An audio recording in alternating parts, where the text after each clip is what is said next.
Hello बच्चों, अभी हम क्लास 11 का फिजिक्स पढ़ रहे थे और 11 के फिजिक्स में हमने पढ़ा सिस्टम ऑफ पार्टिकल्स। और अभी तक हम चैप्टर में पढ़ा है सेंटर ऑफ मास। हमने काफी डिटेल में सेंटर ऑफ मास कैसे कैलकुलेट करना, न्यूमेरिकल कैसे बनाते हैं। अब अगला टॉपिक पढ़ने जा रहे हैं सेंटर ऑफ मास के मोशन को कैसे स्टडी किया जाए, मतलब उसका वेलोसिटी कैसे होता है, एक्सेलरेशन कैसे होता है। चलिए कॉपी निकाल लीजिए और चलते हैं टॉपिक्स को समझने। तो ध्यान समझिएगा, अभी तक हमने ऐसे पढ़ा था x u M m1 x1 plus m2 x2। चलो आपने ऐसे पढ़ा था अभी तक m1 प्लस m2। चलिए ये था फॉर्मूला। अब ध्यान सुनिएगा, कुछ कुछ कंसेप्ट सिखाता हूं जो कोटा वोटा पैकेजेस को सवाल बनाने के लिए। अगर किस सवाल में सेंटर ऑफ मास अगर रेस्ट पे रहे, फॉर एग्जांपल सुनिए कि अगर सेंटर ऑफ मास ये रेस्ट पे है, मतलब centre of mass x u m 0 हो जाए सेंटर ऑफ मास का, देखिए इसका मतलब क्या होता है। इसको सॉल्व करते हैं। चलिए ये क्या आता है, और देखिए अगर इसको कोई सॉल्व करेगा m1 x1 plus m2 x2 by m1 plus m2 is equal to ये पूरा का पूरा 0। इसका मतलब m1 x1 plus m2 x2 is equal to 0। ये एक बहुत ही खूबसूरत सा फॉर्मूला आ गया। वो इस फॉर्मूले को हम न्यूमेरिकल्स में डायरेक्टली यूज करते हैं। कभी ऐसा हो जाए सेंटर ऑफ मास में कि अगर सेंटर ऑफ मास रेस्ट में है तो मास और एक्स कोऑर्डिनेट दोनों का सम कांस्टेंट रहता है। याद रखो, इसका सिंपल कांसेप्ट है। मान लो कोई बोट का सवाल बनाते हैं, इसका मतलब बोट अगर आगे जाएगा तो पैसेंजर पीछे जाएगा, या मान लीजिए बोट पे आगे चढ़ते हैं बोट पीछे जाएगा, दोनों अपोजिट होने वाले इस फॉर्मूले से। चलिए वो ये समझ गए। चलिए थोड़ा थोड़ा आगे चलते हैं। चलिए इसके साथ हम लोग एक आपको ये याद रखना है कि सेंटर ऑफ मास अगर ये रेस्ट में रहता है, ये कब यूज करना है, सेंटर ऑफ मास रेस्ट में होगा तो ऐसे सवालों को ऐसे बनाते हैं। अगला कंसेप्ट, आज पूरा कंसेप्ट सिखाएगा वो। अगला केस, अगर डेल्टा एक्स यू एम पूछ ले आपसे। डेल्टा एक्स यू एम का मतलब क्या होता है, डिस्प्लेसमेंट इन सेंटर ऑफ मास। चलिए वो सेंटर ऑफ मास कितना डिस्प्लेस कर चुका है, सेंटर ऑफ मास। ऐसे सवाल को बनाने की याद रखिए, सवाल में सेंटर ऑफ मास डिस्प्लेस कर होगा तो बॉडी का मास एक्स में भी डिस्प्लेस होगा और x1 में भी डिस्प्लेस होगा, x2 में डिस्प्लेस होती है। ये डेटा सवाल में दिया रहेगा। इसका न्यूमेरिकल कैसे बनाएंगे, ऐसे बनाएंगे डेल्टा एक्स यू एम मतलब change in displacement of centre of mass along x. Formula को क्या लगाएंगे, m1 delta x1 plus m2 delta x2 by m1 plus. समझिए फॉर्मूला को। सेम तरह y पूछेगा तो क्या लगाना है, सेम तरह y में पूछ रहे हैं केस। आज आपको जितना पॉसिबल केसेस है सेंटर ऑफ मास का, सबका आपको बेसिक कंसेप्ट बनाकर लिख देता हूं मैं। अब किसी पेपर में बैठेंगे कॉम्पिटिटिव एग्जाम में तो आपका हेल्प हो जाए। चलिए ये हो गया सेंटर ऑफ मास का y कोऑर्डिनेट। सेम z पूछेगा, z निकाल सकते हैं। चलो अभी तो कुछ बात समझ पाए। चलो ये अगर आप समझ गए तो हम चलते हैं थोड़ा सा सेंटर ऑफ मास के वेलोसिटी की तरफ। हमने क्या पढ़ा है, सेंटर ऑफ मास का रेस्ट पे रहता है तो m1 x1 plus m2 x2 0 हो जाते हो। अब चलते हैं सेंटर ऑफ मास का वेलोसिटी। वेलोसिटी कैसे निकालेंगे, वेलोसिटी ऑफ सेंटर ऑफ मास। देखिए अभी आपने क्या पढ़ा था लास्ट, जस्ट पढ़ा है delta x u m equal to क्या पढ़ा है आपने, m1 delta x1 plus m2 delta x2 by m1 plus m2। चलो ये आपने पढ़ लिया है। देखिए अगर आपसे कोई वेलोसिटी पूछे ना तब कुछ नहीं करना, आपको पता है वेलोसिटी क्या होता है, डिस्प्लेसमेंट बाय टाइम। तो सब जगह टाइम से डिवाइड कर दो। तो इसका मतलब VCOM सेंटर ऑफ मास का डिस्प्लेसमेंट पूछेगा तो क्या करना है, डेल्टा XUM को टाइम से डिवाइड कर देना है। अब जैसे वो डिवाइड कर delta x1 by delta t1 मतलब डिस्प्लेसमेंट बाय टाइम क्या होता है, वेलोसिटी। मतलब ऐसे सॉल्व करना है सवाल में, m1 v1 plus m2 v2 bye m1 plus m2। समझिए अब क्या करना है, सेंटर ऑफ मास का वेलोसिटी निकालने का फॉर्म न्यूमेरिकल में क्या करना है, पहला मास उस बॉडी का उसका वेलोसिटी, दूसरा मास उसका वेलोसिटी, सबको कैलकुलेट कर देना है। चलिए वो अच्छे समझते जाइए।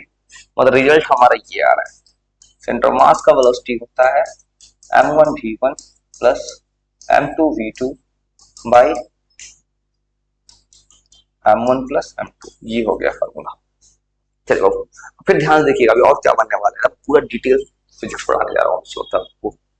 ठीक है, अब इसको क्रॉस मल्टीप्लाई कीजिए बाबू। चलिए क्रॉस मल्टीप्लाई कीजिए, कितना आता है m1 प्लस m2, ये क्या हो गया बॉडी का total mass, into VCOM is equal to m1 v1 plus m2 v2, ये बॉडी का टोटल मास है।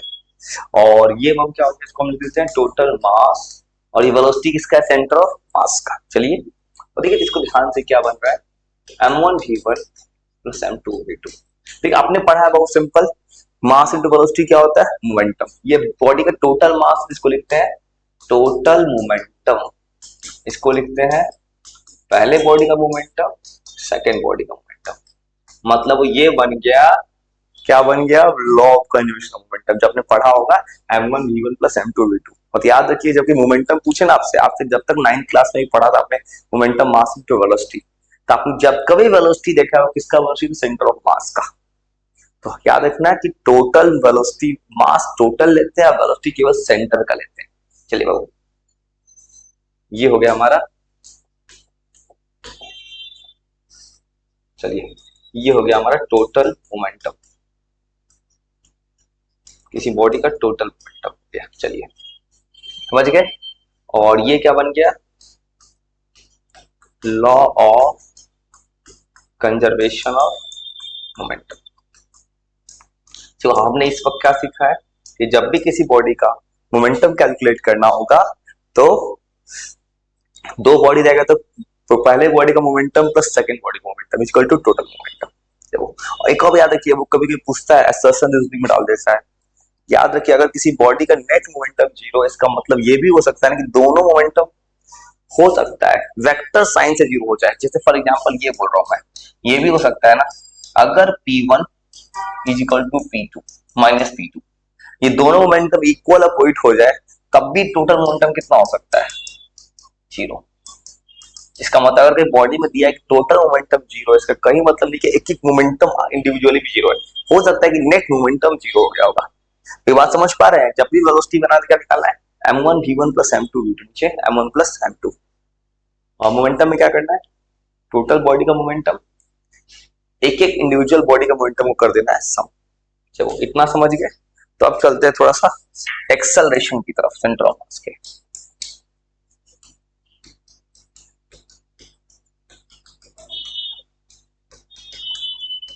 सेंटर ऑफ मास, तो आपने लास्ट अभी जस्ट तो पढ़ा है क्या, सेंटर ऑफ मास का वेलोसिटी होता है m1 v1 plus m2 v2 by m1 plus m2। चलिए वो इतना आपने पढ़ा है। और एक्सेलरेशन का फॉर्मूला क्या होता है, change in velocity by time. चलो इसको टाइम से डिवाइड कर दीजिए, जैसे ही डिवाइड कीजिएगा तो सेंटर ऑफ मास का एक्सेलरेशन जब लिखे जाएगा सेम पैटर्न पे लिखना है। जहां मैंने v1 लिखा लिखूंगा a1, और v2 की जगह a2, m1 a1 plus m2 a2 by m1 plus m2। हमारे पास सेंटर ऑफ मास का न्यूमेरिकल कैसे बन सकता है, जब भी एक्सेलरेशन पूछेगा एक एक बॉडी का अलग अलग एक्सेलरेशन निकालिए जो आपने पहले सीखा था, और एक एक इंडिविजुअल मास से कर दिए मल्टीप्लाई। चलिए इसको और मल्टीप्लाई कीजिए क्रॉस, तो देखिए क्या आ रहा है, m1 plus m2 acceleration centre of mass m1 a1 plus m2 a2। चलिए इतना हो गया। अब देखिए ये बॉडी का क्या हो गया, टोटल मास, ये हो गया m, ये हो गया एक्सेलरेशन किसका, सेंटर ऑफ मास का, ये हो गया पहले बॉडी का मास प्लस सेकंड बॉडी का मास। वो देखिए ध्यान से, मास एक्सेलरेशन क्या पढ़ते हैं आप, 9th क्लास पढ़ चला है, फोर्स मास एक्सेलरेशन।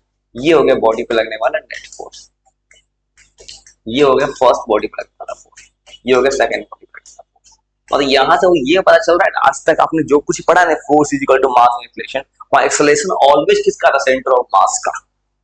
मतलब जब कभी कोई बॉडी को सवाल पूछा आपको कि बॉडी पे टोटल फोर्स इतना लग रहा है, इसका मतलब याद है कि मास तो बॉडी का टोटल ले रहा है, एक्सेलरेशन खाली सेंटर का ले रहा है। इसको समझ पाए, सब कुछ सेंटर ऑफ मास का है।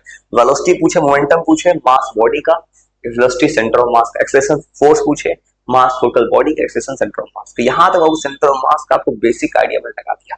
अब आपको सेंटर ऑफ मास कुछ फेमस चीजों को सिखाना है, मुझे कुछ ट्रिक सिखाना है जो आगे मिलेंगे नेक्स्ट वीडियो में। हंसते खेलते पढ़ते रहिए, बाय बाय।